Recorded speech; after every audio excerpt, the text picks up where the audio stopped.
Good morning. Well, I had a wonderful sleep. This is a really unbelievably nice little Airbnb. I really like it.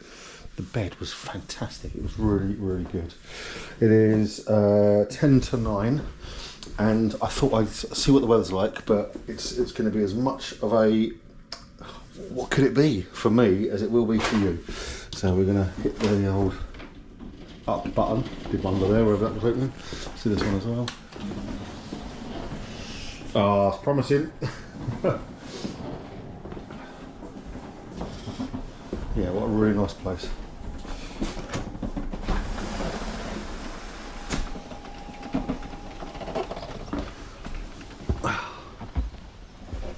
Yes.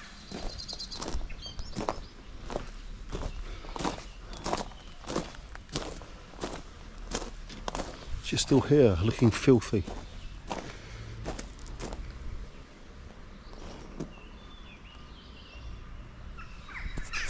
Yeah, so this Airbnb is called, it's called The Garden at Sofiane's. That's the name of the property. So I literally assume that this is her garden, and maybe this is her house here, or there maybe.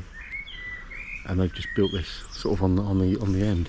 I did wonder whether it was like a double garage. I wondered whether they were garage doors, but it just seems a bit odd that the house possibly is quite old. Why would they have like a double garage put there? But it's really smart. I can lock those gates. Those gates are locked at the moment, so no one can get in. I've locked the bike anyway as well. But what a cool little place. So, plan of action. Well, we're going home. It's home day today. So I'm going to head off now. I'm going to go straight home. There's nothing I really desperately want to go and do. I'll probably take the scenic route home because we are in Champagne territory. And I have gone from Reims home via that way before, so I kind of know what to expect actually. But it is really, really pretty because I think a lot of the little towns and the regions have pots of money because they're all the champagne places. We go past the Tassinger Chateau and the Veuve Clicquot one. I think, you know, you see signs for Moet. They own it's all full of vineyards and everything like that around here. So they've got pots of money, so everything's maintained really well, but really classic, what you would imagine these, you know, the French chateaux, but they're beautifully kept, absolutely unbelievable. So we'll just go via them, especially if the sun's out. That would be quite nice. I anticipate it won't stay out, you know, because it's just not going to be. We're getting near England, right? The only thing I'm going to do very, very quickly is the old Grand Prix circuit is only a mile away. So I'm just going to go there, take a couple of photos of the bike. I'll tell you a bit about the area for those that don't know it, but it's just because I'm so close, it's quite a cool place to go. I do like it. So we'll go there and then we'll go home.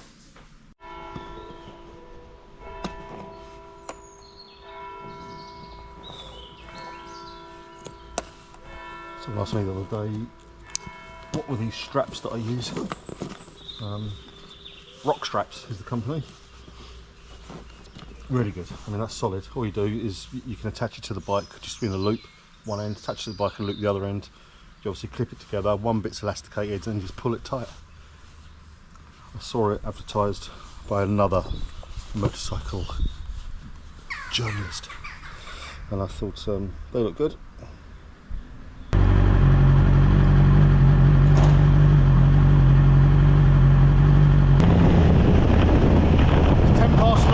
16 degrees, but at least the sun's out.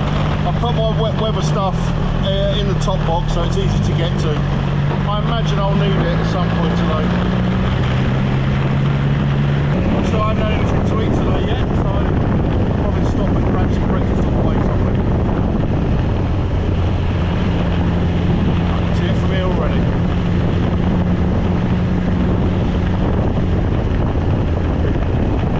Do a hot pass first and then turn around and come back.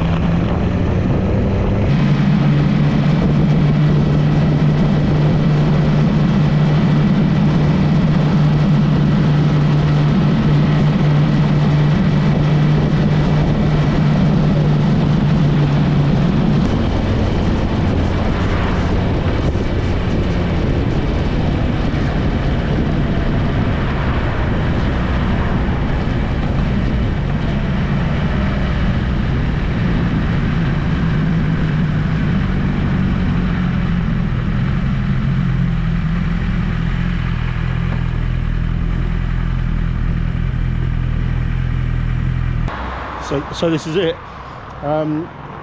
It's a public road now, but in actual fact, it was back in the day. It was a public road that they just turned, like Monaco, I guess.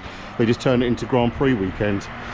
The reason why they closed the track, I mean, I don't know how long this straight is. You could probably find out, but it's basically triangular. It was just 3 massively fast straights. And the corners were kind of, like little hairpins, or maybe it was a little S-bend, and then you went up again. But it was just too fast, and people were getting killed. I think some Ferrari dude got killed on one of the last ones, and they said, "Nah, this is too dangerous." So they moved the race somewhere else.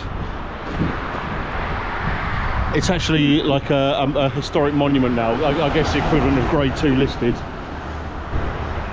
But I think if you're a bit of a petrol head, it's a right of way that people come here. Last time I came here, at the end of my Route Napoleon trip, I got the drone up and took some amazing drone footage. So check that out if you want to see it in its full.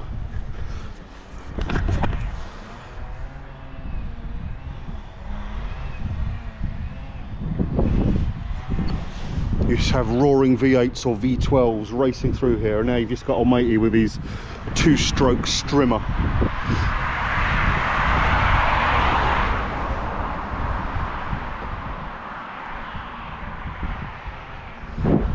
Yeah, the cars would line up against here. These were the individual pit walls. They'd line up there. The drivers would start here, and they, the classic start. They'd run across to their cars and just race off.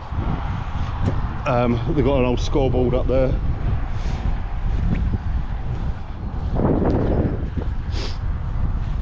I'll tell you an interesting fact, maybe, that they still do, or a tradition that's still done today, because of the area where we are. Where the local businesses or producers would gift, the drivers prizes for the top 3 or podium positions. Nowadays they give them watches or that sort of thing. But where are we? We're in the middle of champagne territory. So the local champagne producers would give the drivers champagne for the top 3 positions. A tradition that is still held today. You think I don't know shit, then, yeah?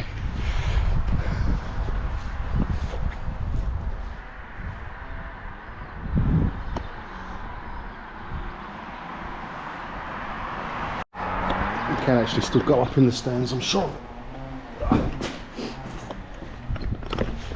Yeah.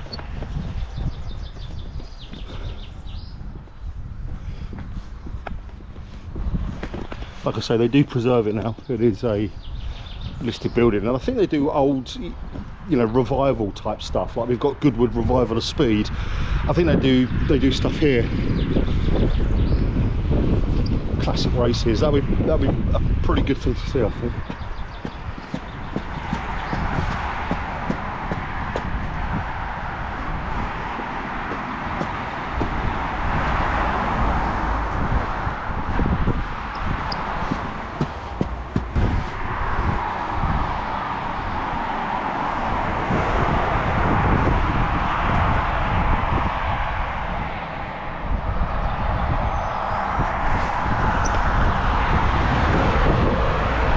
There you go, some bloke's just turned up in his Porsche, British number plates.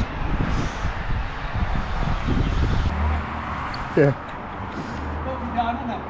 Absolutely, yeah. You've been here before? You've been here before? No. Do you want a photo with your bike? I've got loads. Okay. Yeah.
again, my most Del Boy accent.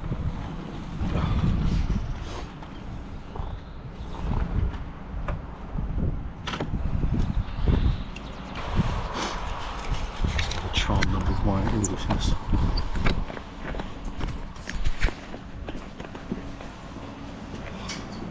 Bonjour. Bonjour. Ça va? Wow. Please.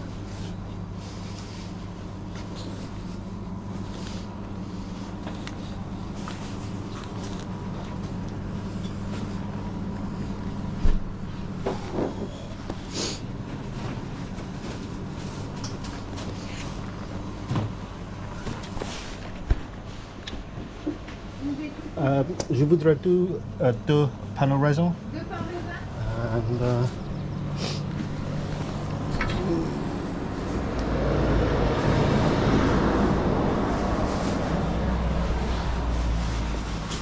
And Fanta, please. Et deux pains au chocolat.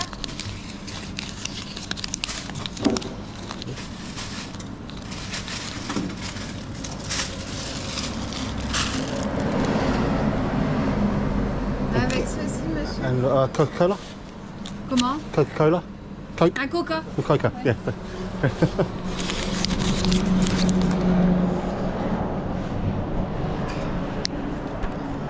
Merci. 7,80 €, s'il vous plaît, monsieur. Oh, I'm such a fucking idiot, aren't I? So the outcome of that was I got my 2 panel raisins, which I asked for, but then I asked for 1 Fanta, but she read it as asking for 2 panel chocolats as well, so I ended up getting 4 Cokes. And then also asked for Coca-Cola. I had no idea what I was talking about, but you'd say Coca, which I didn't know. And then to top it all off, I thanked her by saying grazie. What a knob. Never mind, I'm not going to eat all that now then. I'll eat the panel raisins now and I'll save these for later.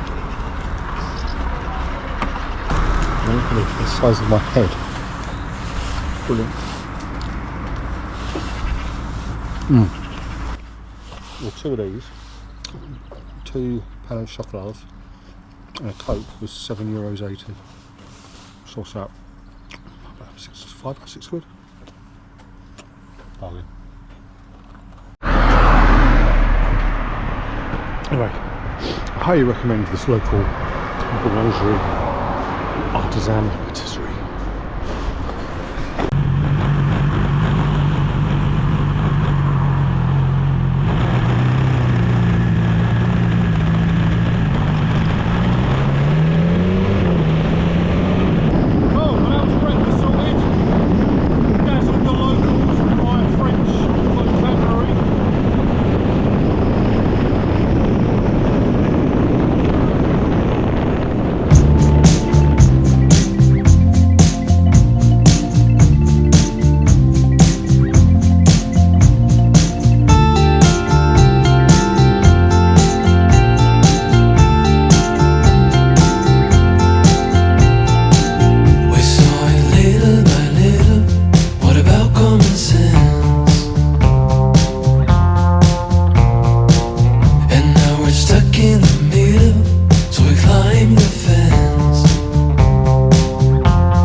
we can't tell if it's heaven or hell. It's like knowing all the answers. Oh, you're sorry, but you never can tell. All the lovers we were diving for too deep, different colors that we had to put to sleep. All the lovers hope that we could break the spell. All the lovers we went down the wishing well. All the lovers we were diving for too deep, different colors that we had to put to sleep. All the lovers hope that we could break the spell. All the lovers we went down the wishing well.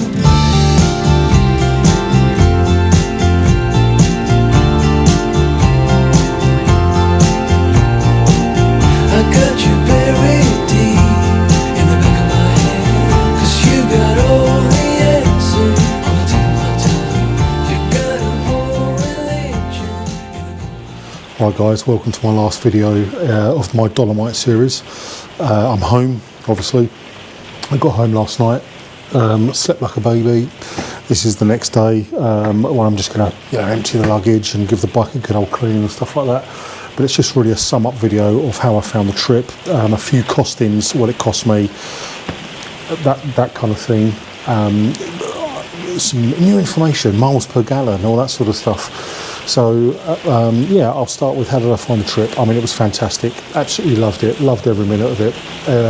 Compared to the France trip I'd done last year down Route Napoleon, this one was so much different with all the proper alpine passes. The Stelvio Pass was just absolutely fantastic. The Lake Garda was absolutely superb. That's the place I'd want to go back to. If I could do anything from this trip again, I would want to spend more time at Lake Garda. I should have probably planned it a little bit better and spent another day there. Probably so much to see, but who knows, in the future I might do another trip back that area, as it were. How was the bike? Well, what do you expect? It was brand new. It was fantastic. Absolutely loved it. Loved every minute of it. The cruise control, the speed of it. It's just so fast. It's unbelievable. But I absolutely loved it. It was superb, comfortable. Apart from maybe the last day, but that would be any bike. Doing 600 miles in a day. The TFT screen, the BMW one's the best in the business, so I had all my information that I needed there. It linked up with the CarPlay perfectly, so sat-nav wise, absolutely faultless, absolutely loved it. I put the touring screen on, and the little wind buffer thing at the top there, and that worked fine. On the long journeys, it was just kind of going over me. I felt absolutely perfect. Plenty of room in the panniers and the top box. Last year, because I took the bike that was 13 years old, I took a lot of stuff with me, maintenance wise. If it broke down, zip ties, toolkit, puncture repair kit, that sort of thing.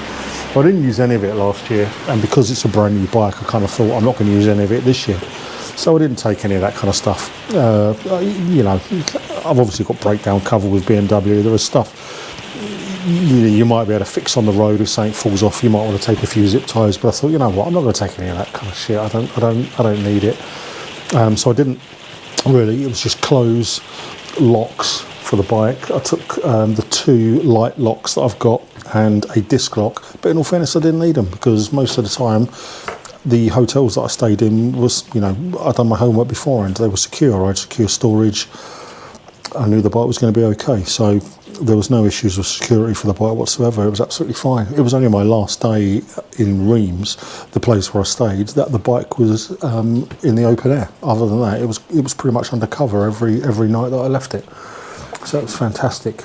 Really enjoyed it. Really enjoyed the bike. It was absolutely brilliant. Needs a damn good clean. I'll quickly all show you and all that. But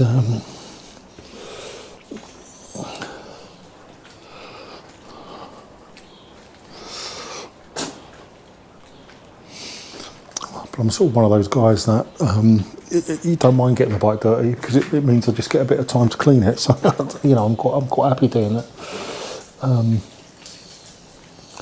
So I've got some figures so we can go through what the trip cost me. and you can work for yourselves whether you think it's totally worth it or not. But hotels, I pre-booked all my hotels. There's a mixture of Airbnb and Booking.com.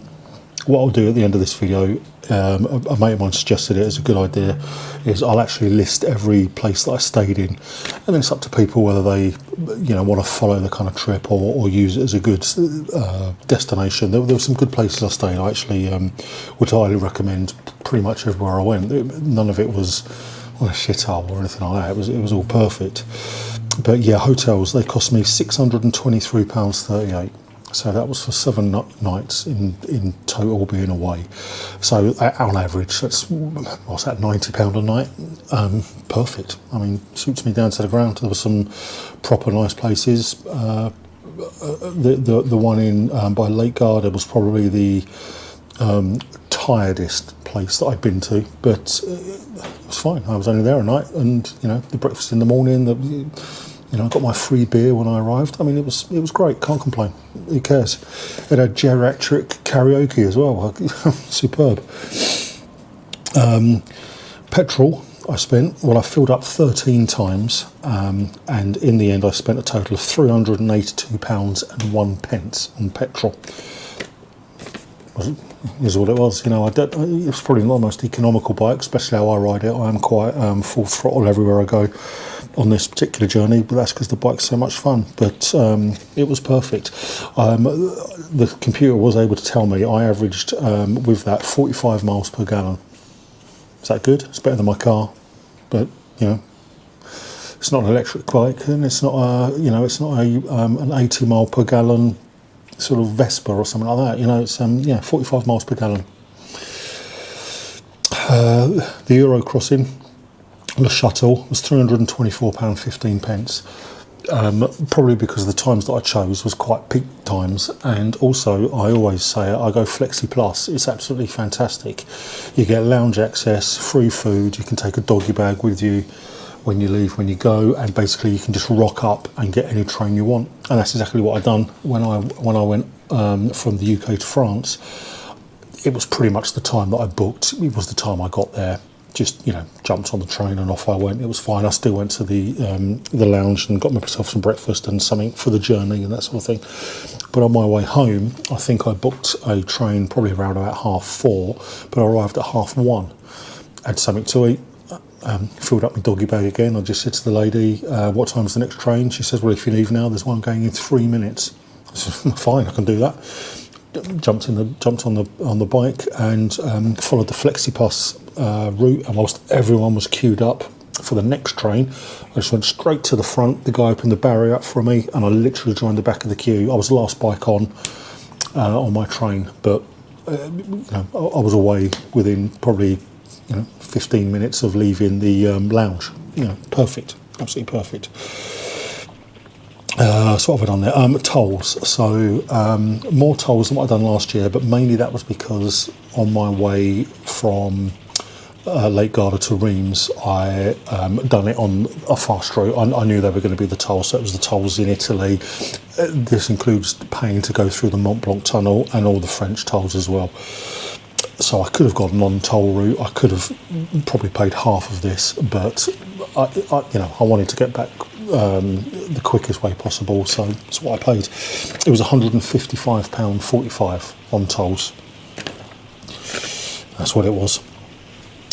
So in total, with the tolls, petrol, hotels and shuttle, my trip cost me £1,484.99. 1485, just shy of 1,500 quid. So I've had a full week away touring around Italy, France, and it's cost me 1,500 quid. Is what it is. Perfect, fine, doesn't bother me at all. That obviously doesn't include food.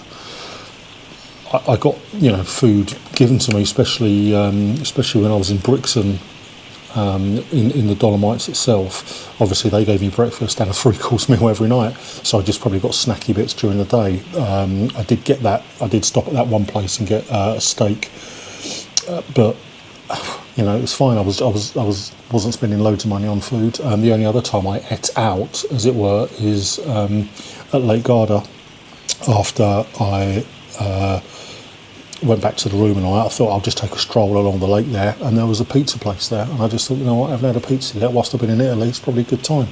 So I had mushroom bruschetta to start, and I had a pizza. I think that were the only 2 times I ate out proper. But yeah, guess what it was? It was perfect. Total miles travelled. Again, this doesn't include the Eurostar. This is wheels turned, and obviously the trip computer will tell me that anyway. But it was leaving this exact spot, doing my tour, and coming back to this exact spot because I haven't been out again since. 2,388. So 2,388 miles. Perfect. It's really funny because the bike, obviously I bought when it was brand new, and the guy said to me in the shop, he said, look, he knew I was going to Italy, and he said, the problem is, he said, it's going to need a running in service at 600 miles, and you're going to go over that. He said, so you're going to be in the middle of Italy, and every time you start it up, then it's going to be, service indicator and the warning lights on and that sort of thing. So in the first week that I had the bike, I managed to do 600 miles. I booked the service in, and then I've come away and done my trip. So the bike's just got 3,000 miles on it, and I've only owned it 3 weeks. So I've average 1,000 miles a week. The poor bike's probably thinking, oh, is this what we're doing all the time? But we'll have a bit of a rest now. So 2,388 miles, averaging 45 miles per gallon, and it even tells you the amount of time I've actually been riding the bike. So in my week, I spent 52 hours and 7 minutes on the saddle, as it were. So a lot of that felt like the last day. So that's the thing in numbers. Worth every penny. Loved it. Absolutely loved it. It was a magical place, Italy. I really would recommend anyone to go. It was absolutely superb. Coming back through France was lovely, and Reims to me is always special. I love going to Reims, even though it's just that kind of one street. But check out my France video to see me spend a bit more time in the centre itself. But it's always a good stop off on the way home. So that's it. That's it for another series. What have I got coming up? I do know that in August, we're in June now. It's early June. In August, I am doing a 4-day trip away. And all will be revealed on that. But I've got 4 days booked somewhere where I'm not actually riding my bike. I'm going to hire one. So all will be revealed there. We'll do a little mini series, as it were. But other than that, there's a possibility I might be meeting up with a pal, probably going over to sort of Germany way. But again, nothing's confirmed. We'll see how it goes. But I can't wait to book the next one. So signing off then. Thanks very much again for watching this mini-series. Please give me any feedback you think is needed, whether I need to talk more about this, that, the other place I stayed, the bike, whatever. I sort of said it before. Even if you just liked it and said, great video or great series, thanks mate, and give me a thumbs up. But also, if you're not, please subscribe. It means a lot. I'm nearly at 100 subscribers, which is fantastic. It's early days. Let's see where we go from here. But other than that, thanks again for watching. Like and subscribe, and please tune in for the next Baron Rides Capers. I'm sure there'll be something coming up. Thanks a lot. See you soon.